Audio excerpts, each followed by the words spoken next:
Like many of you, when I was a kid, I always came back from school only to play Minecraft with all my friends and watch YouTube videos for hours. But now, time has changed, and most of your friends have stopped playing. And I would be wrong if I said time has changed for the better. More like it has changed for the worse-ish. Life has been getting harder and harder each day, and playing video games and watching content has been getting further and further away from us, if that makes any sense. We all left gaming recently for the same reason: school.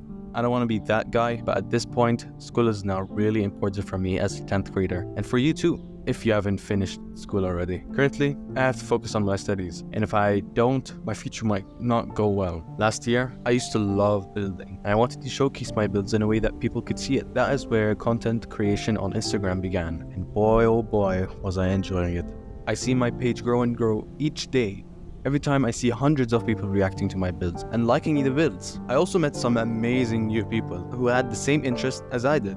After a while, I started to make money as I grew and became more and more successful. But sadly, that has made me distant from my school, social life, and family. I was so obsessed with gaming. I played for an entire day each day, and schoolwork had barely any time. I didn't care, and I just continued on the path I was on. And once I got my school certificate, I began to realize what I'm putting myself into. Since then, I started posting less and less and less, and my following started to decrease more and more each day. When the summer weekend started, I was stuck. I didn't know what to do.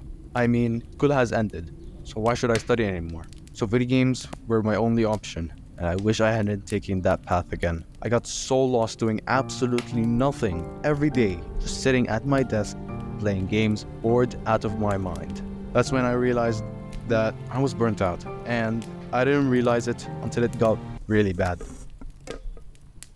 As many of you know, I recently made my first video on YouTube. I was so proud of it. I wanted to make more. However, I didn't have any ideas and I lacked motivation. And I knew why, so I stopped. Time has passed, and before you know it, school has started again. I don't know which path I should choose. Should I focus hard on my studies, which will make me successful in life in the future? Or should I make videos and content creation on social media platforms, where I know if I put enough effort into, I will grow and maybe make tons of money that I could save up for the future? I just don't know. They both have their pros and cons, but I recently have chosen to focus on my studying and quit social media for now at least, because I think it's for the best. I've come to acknowledge that if I keep playing games every day, I will become less victorious in my studying, and I will cease to function in every class I take, and that for sure won't make my parents proud. So that's why I'm leaving behind the social media era for now. If somehow a miracle happens and I feel like I have the motivation and time to make videos sometime in the future, then I take the chance. Otherwise, it's goodbye for now. Thank you all for the support, and thanks to all the companions and new people I made along the way. And I tried to manage my time, but that hasn't worked as I hoped, to be honest. It's just hard for me. I hope to see you soon, hopefully. That's all for now. See ya.